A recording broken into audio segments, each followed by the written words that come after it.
Kalibutan. Always number one. Always number one. DCGB 729 kHz. Enod sa Bareta. Enod sa Gabos. Kami po aktibong miyembro kan kapisan ng mga broadcaster ng Pilipinas so KBP. Tamang oras, 1 minuto makalihis na alas 12. Ipinipresentar kan Radyo DCGB ang kabilugan kan mga baretang kinalap kan pinagsarong puwersa kan News Center asin Mega Force Patrol. DCGB Bareta alas 12. DCGB Bareta alas 12. Mga pinakahuring pangyayari sa Kabikolan, sa nasyon asin ibang parte kan kinaban. Iba Bareta na ngunyan. DCGB Bareta alas 12. Ngunyan ang sa inyong tagapagbareta.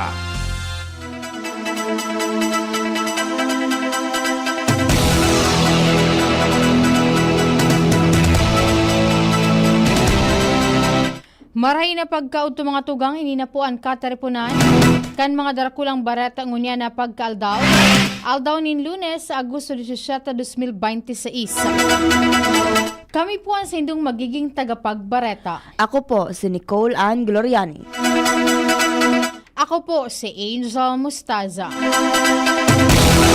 Sa headlines kan mga darakulang bareta, enot sa lado lokal, Dole Secretary Francisco Tolentino personal na pinanginotan ang orientation kan programang Kalinigan para sa ligtas na Legazpi 2026. Sobra 11,000 na job vacancies pig-opreser ngunya na aldaw sa Ibalong Grand Job Fair 2026 sa Legazpi City. Mga hobenes kan sarong barangay sa norteng parte kan Legazpi City inireklamo ang proseso kan 20,000 pesos na asistensya sa sanggunian panglungsod kan Legazpi. Mga opisyales de barangay kan Barangay Salvacion Pulangi Albay mapasiring na sana sa Department of Agriculture Bicol tangani makimaherak na tapuson ang solar water system sa indang lugar. Headlines kan mga bareta sa lado nasyonal. Senado magiging transparent sa proseso kan pag-uugid sa 2027 budget sagon kay Senate President Win Gatchalian. Insurance system na matabang sa mga paraoma pagkatapos nin kalamidad ipinag-insistir ni House Speaker Bodji D. Scholarship sa mga estudyante nationwide papaiwason pa ni PBBM. Kampanya kontra sa pag-abas ng kuryente pinakusog kan PNP as in power distributors.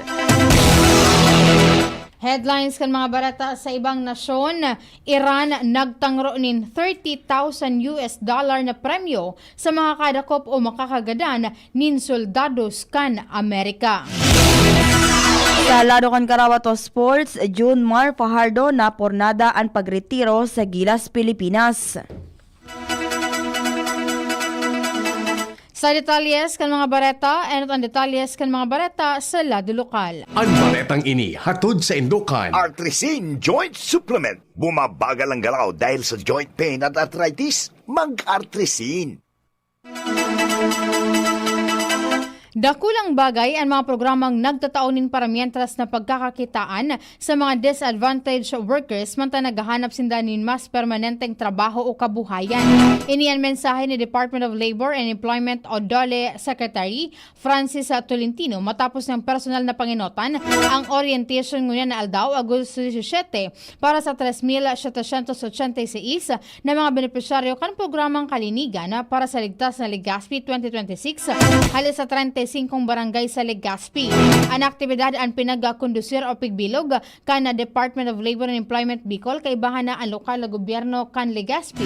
Sa pagiman kan Public Employment Services Office, araram kan tulong panghanap buhay sa ating disadvantaged workers o TUPAD. Sigon kay Tolentino, padagos man ang ahensya sa pagtataunin tabang sa mga Pilipinong nangangaipuhan ng trabaho as nagdag na kita. Sa paagiman kan mga programa arog kan TUPAD, dagdag pa niya na mauot kay ning magtaon nin tulos sa suporta sa mga obrero mantang naghahanap man nin mga nin mas pang matagalan na pagkakakitaan. Ini hatod sa Indukan. Leon Extra Strong Beer. Bangis mo! 11,000 330 na mga job vacancies ang piga-opreser ngunya na aldaw Agosto 17 sa ibalong Grand Fair o Grand Job Fair 2026 na pigigibo sa ibalong Centrum for Recreation sa Barangay Bitaano, Legazpi City.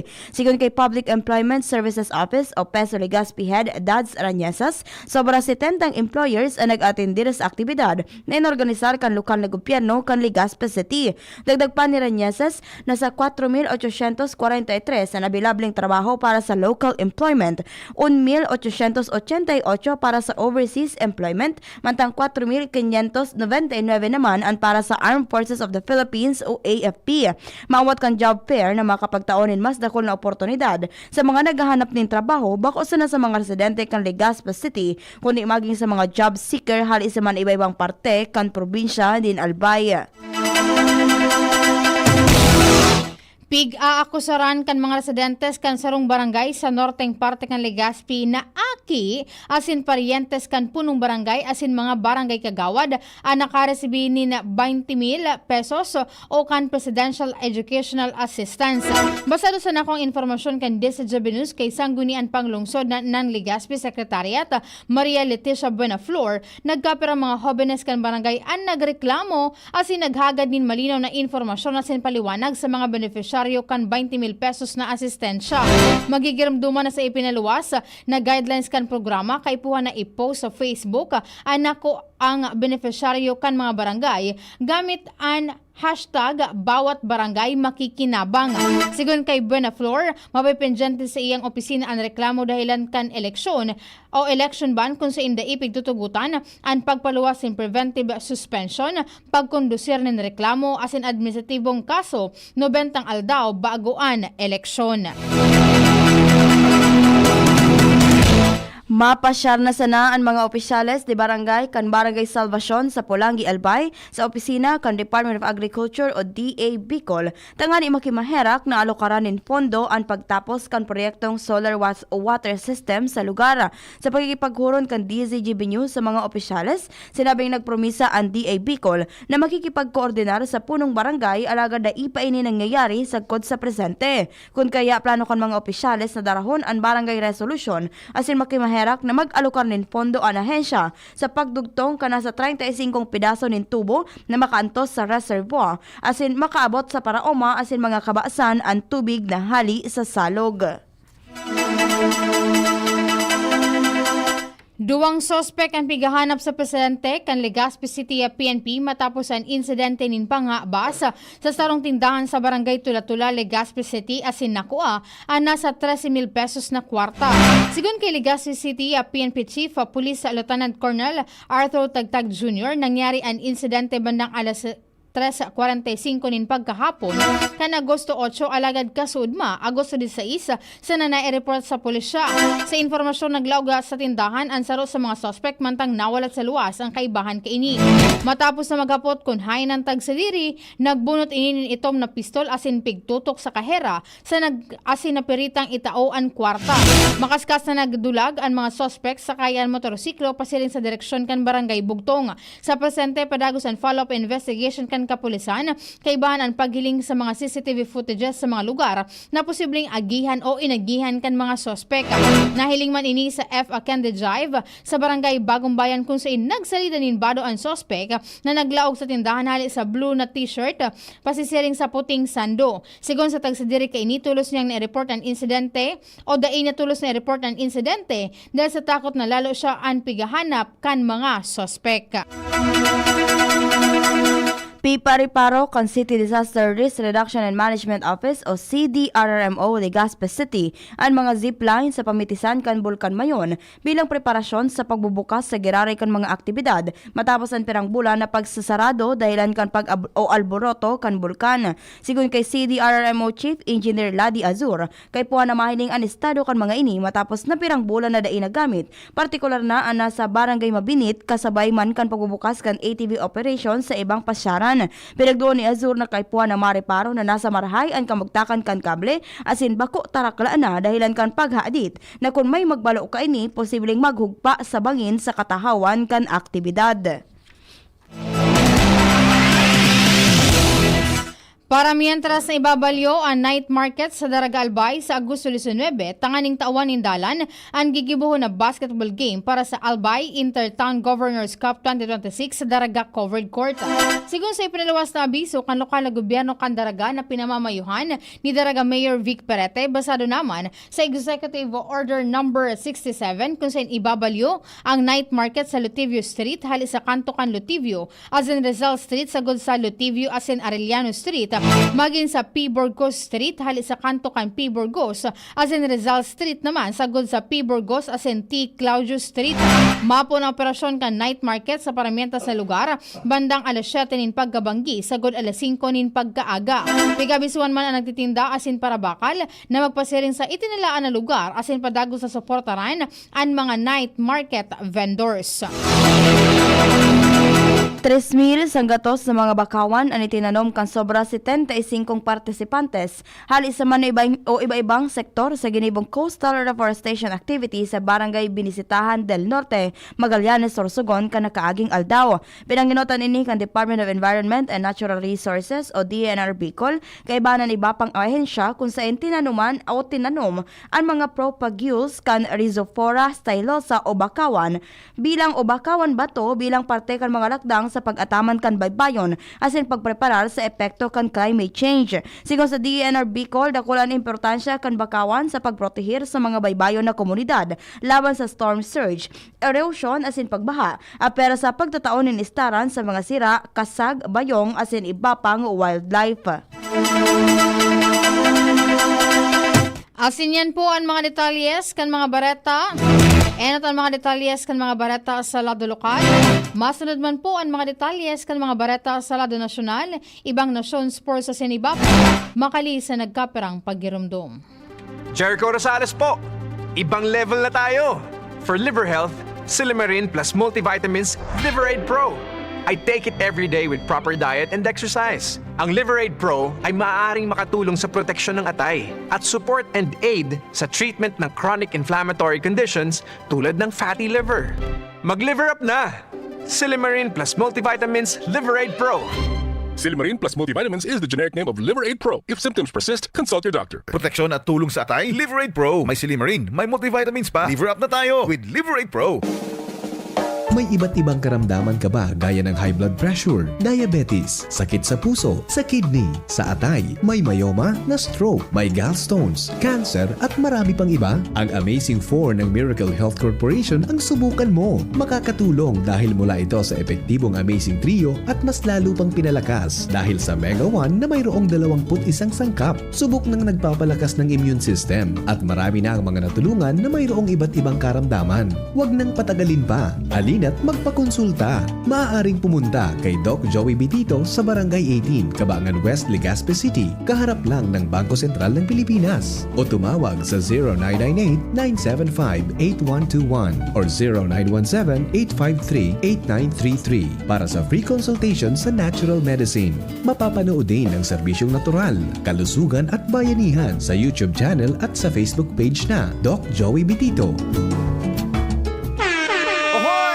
Kidney Care Time! Ako si Terry. Nung una, talagang mahirap ang kalagayan ko. May problema ang kidney ko at madalas ding mataas ang blood pressure ko. Minsan natatakot ako kasi iniisip ko kung ano pa ang pwedeng mangyari sa katawan ko. Buti na lang may nagrekomenda sa akin ng Kidney Care. Ininom ko ito araw-araw at pagkalipas ng ilang buwan, talagang naramdaman ko ang pagbabago. Mas magaan na ang pakiramdam ko at mas nakakagalaw na ako ng maayos. Maraming salamat sa Kidney Care. Ang Kidney Care ay mabibili sa Mercury Drugstore at mga suking butik. Tagulan na. Uso na naman ang ubo. Mabuti ng handa. May Plemex Forte ako. Ang Plemex Forte ay natural na lagundi. Tumutulong palabasin ang plema para tumigil ang pagbubo. Ginhawa sa paghinga. Sakto talaga. Plemex Forte. Syrup o capsule. Basta lagundi. Plemex. Vitex Negundo L. Lagundi Leaf is the generic name of Plemex Forte. If symptoms persist, consult your doctor. inihahatod sa inyo kan Department of Environment and Natural Resources, Regional Office No. 5, ang programang Kapalibutan Ta at Tamanon Ta. Kapalibutan Ta at Tamanon Ta. Programang magtataunin informasyon asin kaaraman, manangod sa satuyang kapalibutan, asin sa mandato kan Department of Environment and Natural Resources. Sa tunghinanyugon, kada Huwebes alas 11 sagkod alas 12 nin pagkaudto, Kapalibutan Ta at Tamanon Ta. Hatod sa Indo kang DENR Regional Office 5 asin kan istasyon na ini.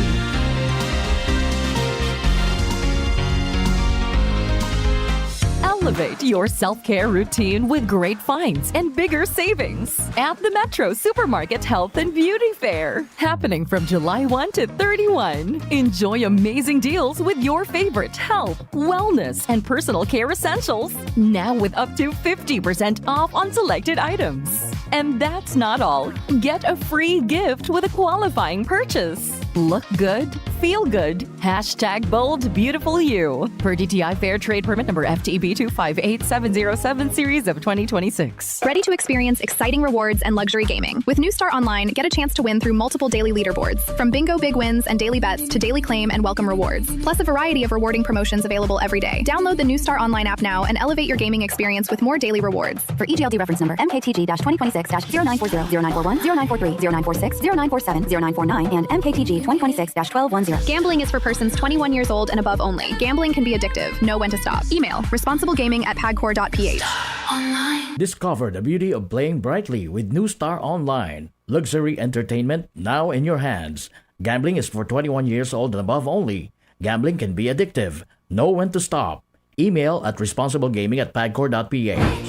Ngayong darating na Agosto, magaganap ang Ligtas Tigdas Measles Rubella Supplemental Immunization Activity. Pabakunahan ang ating mga anak, edad 6 hanggang 59 buwang gulang o wala pang 5 taong gulang sa mga vaccination sites. Pumunta sa pinakamalapit na health center o sumangguni sa nurse at midwife sa inyong barangay.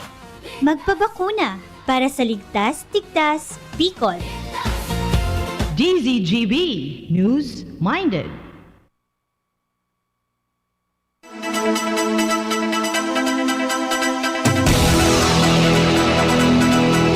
Sa detalyes kan mga barata sa lado nasyonal, siniguno ni Senate President Win Gatchalian na nakasentro ang Senado sa napapanahon, malinaw asin may paninimbaga na proseso sa pag-uugid kang national budget para sa masunod na taon. Sigun kay Gatchalian, sa pagpuuninda sa committee deliberation sa propesong national budget sa 2027, magiging giya kan Senado ang tiwala kan publiko, fiscal responsibility asin napapanaw na implementasyon kan mga programa. Inian payag kan Senado matapos na maitransmit ng Department of Budget and Management o DBM sa Senado ang 2027 National Expenditure Program o NEPA. Dagdag pa niya na simple sanaan kamauotan ninda asin iniiyo ang siguruhon na ang kada piso may halaga asin may malinaw na mekanismo para sa transparency asin accountability.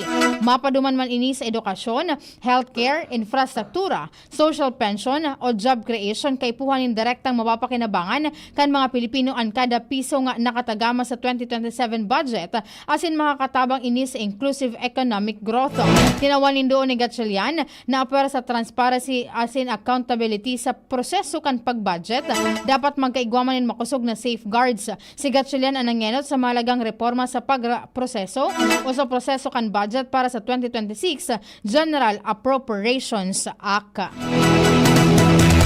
Ipinag-insistir ni House Speaker Faustino D. III ang pangangaipuhan na magkaigwanin sarong insurance system na matabang sa mga paraoma na makabangon gikan sa epekto kan mga kalamidad. Sigun kay D, kapag tinamaanin bagyo o baha ang sarong paraoma, bako sa napananom ang nawawara. Pati kapital, income kan pamilya asin kakayahan niyang makapagtanom giraray iyo ang namimiligro. Ginibo ni D ang pahayag kasunod kan pag-aprobar kan Kamara de Representantes sa ikatulo asin huring o ultimong pagbasa ang sa iyang na House Bill 10365 na nagumawot na pakusugon ang Philippine Crop Insurance Corporation o PICC sa paagikan pagpapahiwas ng mga serbisyong naitatao kainin sa sektor ng agrikultura. Pinahiwas kan propeso ang coverage kan PICC sa mga kwalipikadong o paraoma o PCIC sa o mga kwalipikadong paraoma asin para sira laman sa mga pagkalugi dara ka natural na kalamidad, fortuitous event, mga helang sa pananom, hayop asin sira asin pagdakol nin mga peste. Serarom kan bill apera sa mais asin paroy, papahiwason kan PCIC ang sakop kan insurance kaini sa mga high value crop, livestock, aquaculture asin fishery products, agroforestry crops asin forest plants o plants. Pwede naman ini kaining isabay ang mga makinaryang pag-agrikultura, kagamitan, transport facilities asin katakod na infrastruktura, siring man ang life asin accident term insurance para sa mga paraoma asin para sira. Siniguro ni Executive Secretary Ralph Recto na padagos na papaywason kan Administratong Marcos ang mga scholarship as in education assistance program sa bilog na nasyon para mas dakol na Filipino ang makatapos in kolehiyo as in magkaigwanin mas magayon na oportunidad. Sa iyang pagbisita sa Cebu kanakaaging aldaw, nakahuro ni Recto ang mga presidential scholar as in tinawanin doon na dapat maging rason ang kakulangan sa kwarta para dagos ng punduhon kan mga estudyante ang sa inang pag-aadal. Sigun kay Recto, dakula ang tiwala kan presidente sa mga ini, kaya sindaan na piling maging presidential scholars. Simple sana ang pigahagad ni PBBM sa mga ini, iyoan mag-adal nin marhay, tapuso ng kurso asin pag-abot kan aldaw, gamito na naokudan para makatabang man sa iba. Siraram kan Bagong Pilipinas Barangay Presidential Scholars Program, 5 fourth-year college student, gikan sa kada barangay ang makakaresibe nin tig 20,000 pesos na financial assistance. Piglalauman na maabot sa 210,000 na mga estudyante halis sa sobra sa 42,000 na barangay sa bilog na nasyon ang piglalauman na makikinabang sa programa ngunya na taon. Sa pagdangog kan Senate Committee on Energy kan Agosto 13, mas lalo pang pinakusog ang pangapudan para mas makusog na koordinasyon kan Philippine National Police o PNP asin mga electricity distributor kontra sa paghabas nin kuryente, illegal connections asin meter tampering. Sigon sa PNP Criminal Investigation and Detection Group o CIDG, katawang ang pulisya sa mga operasyon nin mga utility company, mantang sinabi man kan mga distribution utility na padagos ang sa inang koordinasyon sa pulisya asin mga lokal na gobyerno. Nagpahayag man ng suporta ang National Bureau of Investigation o NBI sa pagprotehera sa mga consumer asin pagpapakusog kan implementasyon ng ley. Ginagad man kan mga senador sa PNP asin NBI sa pagprotekta sa mga consumer asin hinagad o na magsumitir nin mga record manungod sa mga art o reklamo sa paghabas nin kuryente, enforcement operations asin mga kasong naisangat matapos akuon kan PNP sa pagdangog na wala ining consolidated data may kinaaraman digdi. Napaghunonan man ang posibleng pag-update sa Anti-Electricity Pilferage Act, pagpapakusog nin mga patakaran sa ebidensya asin paglilinaw sa trabaho kan mga utility, kooperatiba, national agencies asin local government units. Pagrekomendar man ang paggamit in mas marhay na metro, monitoring systems asin data analytics para makatabang sa pag-aram asin pagkortar sa mga pagbalgara. Kamawatan kan pinakusog na koordinasyon na mabawasan ang power losses, mapakusog ang electrical safety asin maiwasan na maipasar sa mga lehitimong consumer ang dagdag na gastos darakan paghabas nin kuryente. Makusog na kinundinar kan Office of the Presidential Advisor on Peace, Reconciliation and Unity o OPAPRO ang pananambang sa convoy ni BARM Interim Chief Minister Abdul Rauf Makakuwa sa Barangay Bito, Dato Udin Sensuat, Maguindanao del Norte kan Sabado. Sigun kay OPAPRO Secretary Mel Senen Sarmiento sa sarong payag sa nagpapasalamat, sinda naligtas si Chief Minister Makakuwa asin miyembro kan sa iyang delegasyon. Nangapunan man si Sarmiento sa publiko na matalinong kalmado, iwasan ang pagpapalakop nin mga espekulasyon o tulos na magturo nin responsable asin pagbayaan na magkondukta nin o pabayaan na magkondukta nin hararom asin patas na investigasyon an mga otoridad. Ipinag-insistir niya na dapat manimbag sa lay an si isay man na mapapatunayan na responsable sa insidente. Sinabi niyang may paninimbagan ang gabos na political parties, kandidato, taga-suporta asin butante na siguradong ligtas asin librido ang mapagpapartisipar sa kankada saro sa eleksyon. Makusog na kinundinar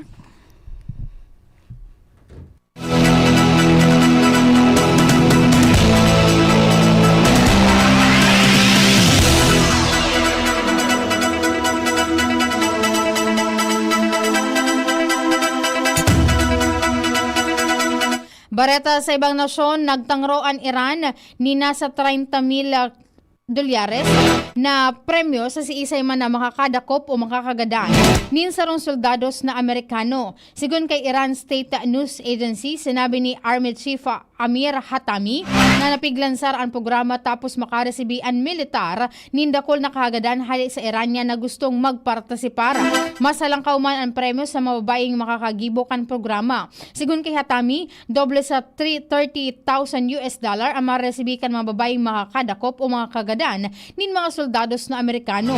Dahil naman nagtaon ng detalye si Hatami kung sa inuno rin pwedeng gibon ang pagadan o pagdakop sa mga Amerikanong soldados. Dahil man konfirmadong deployment kan US Ground Forces sa Iran sa presenteng gyera. Kaiban sa mga nai-report na operasyon and rescue mission kan Abril para sa sarong Amerikanong piloto na nakapagbagsak sa iyang eroplano. Sagrayan na nga po si Hatami sa Estados Unidos na maghali sa Middle East asin ipig-insistir na wala sinang permiso o warang permiso ang US na maglaog sa Persian Gulf, Gulf of Oman asin Strait of Hormuz. Sa lado kan Karawato Sports, maretiro na kota si Junmar Fajardo sa Gilas, Pilipinas. Alaga na napirita na ipag-oktaba dahil sa kakulangan in players ka national team. Sigun kay Gilas Pilipinas head coach Tim Cone, kinakaipuan nindang sa giraray hugkoton si Fajardo dahil sa mga problemang kinakaatubang kang team bago ang August window kan FIBA World Cup Asian Qualifiers. Di makakapagkawat sina Mike Phillips asin Quindin Meliora Brown, mantang di pa masigurado ang availability ni Kai Soto. Dahil ang digdi, si AJ Edo na sana ang natatadang lehitimong center kan Gilas sa roster. Idagdag pa na kaipuhan na kay kapuhan man kan Gilas ang trayumpo laban sa Jordan asin Iran para mamantinir sa kamawotan na pwesto sa World Cup. Sigun kay Cone, naoperaran si Meliora Brown sa likod mantang ikakasalman ang tugang ni Phillips kay Daisinda makakapagkawat. Naging parte ka national team pon pa kan 2013 ang 36 anyos nangunyan na si Fajardo. Haloy naman niyang pinag-iisipan ang pagretiro sa Gilas, lalo na nagdadakol ang mga hoben na big man na pwedeng nagsalida o magsalida sa iya. Pero kay Fajardo, piglalauman na mga kawat para sa Gilas, sina Kevin Kiambao, Carl Tamayo, Juan Gomez Adeliano, Scotty Thompson, asin RJ Abarientos. Piglalauman na magiging importanteng piyesa man sina Edu, Troy Rosario, Chris Newsam, Dwight Ramos, asin ang naturalized player na si Justin Brownlee.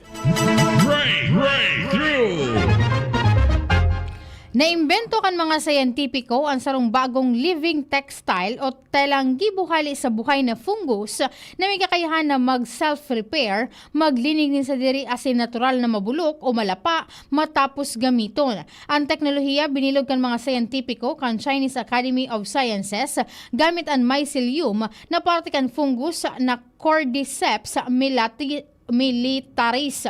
Imbis na gadanon ang fungus mantang pigigibo ang material, pigmantinir kan mga sayentipiko ang buhay asin aktibong cells kaini dahil ang tanganing magpadagos ang pagkakaigwa nin biological function. Istorya na iiba. Trending sa China ang sarong mini-series matapos ibulgar kan 23 anyos na aktor na si Zhong Yufei. Ang bako umaray na eksperyensya sa set kung saan ang sa iyang leading lady ang solamenteng financer kan proyekto. Sigun kay Zhong, ang babae ang nagpondo sa 50-episode series sa kondisyon na siya ang bidang babae asin siya ang masusunod sa dalagan kan istorya. Saro sa pinakahinabuan kan crew ang pagkakaigwa nin sobra si sentang kissing scenes. Nagpatanit sinda na pwedeng makaraot ini sa dalagan kan istorya. Alaga dai nagdangog ang lead actress asin financer. Mas seryoso ang naging pahayag ni Zhong manungod sa eksena kung saan sa enot na kissing scene pa sana, nakikig siya dahilan ta mas agresibo ang hadok kan sa iyang co-star kaysa sa napaghurunan. Bidalo niyang mag-iwas alagad kinapitan siya sa payo tangani dai na magrayo pa. Flashback. Ngunyan aldaw, Agosto 17 kan taon 1896 kan nakalot, hali sa Paco Cemetery sa Manila, ang bangkay ni Dr. Jose Rizal halos sa 2 taon matapos siyang sentensyahan kan Disyembre 30, taon 1896. Ginibo ang exhumation na 4 na aldaw matapos pumapay sa Erarom sa Consul kan Amerika and Manila, kasunod kan pagbagsak kan Espanyol sa syudad. Sa dato si Narcisa Rizal, tugang ni Jose Rizal ang enot na nakahanap sa iyang lubungan naman nakalubong si Rizal na daing kabaong asin minarkahan sa nanin marmol na may nakasurat ng RPJ na inisyal kan sa iyang pangaran na binaliktad tanganing makumadaling mamidbidan an sa iyang puntod. Kan buksan an sa iyang lubungan, nakuhaan sa iyang bangkay na nakasulog panin itom na bado na ginamit niya bago siya an sinentensyahan. Matapos ang nasabing aktibidad, dinara ang bangkay ni Rizal sa harongkan sa iyang pamilya sa Estruede Street sa Binondo, Manila kung sa impig preparar ang pagkaagas kan mga ini sa sarong urn na gibos sa ivory.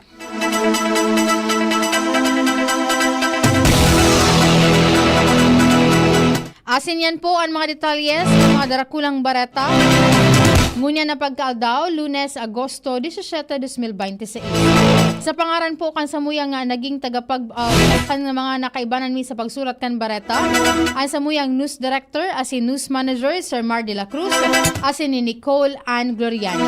Sa lado technical, kay banta si Kuya June Napoles, asin ang IT o mga IT na si Kuya Jerome Nico Martinez, asin Kuya EJ Brimen.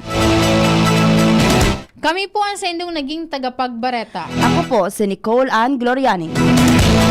Ako man po si Angel Mustaza, nagsasabing salamat kan sa inyong pagantabay, marhay na pagkaudto. Sa indong nadangog ang mga darakulang bareta ngunyan na aldaw. Ang tabayan ng giraray sa aga, ang sarupang edisyon kan DCGB Bareta alas 12. Abangan ang masunod na programa. Bakunang angat, serbisyong dapat. Sa presyong abot kaya at matapat. Lahat ng yan, nasa Rabvax.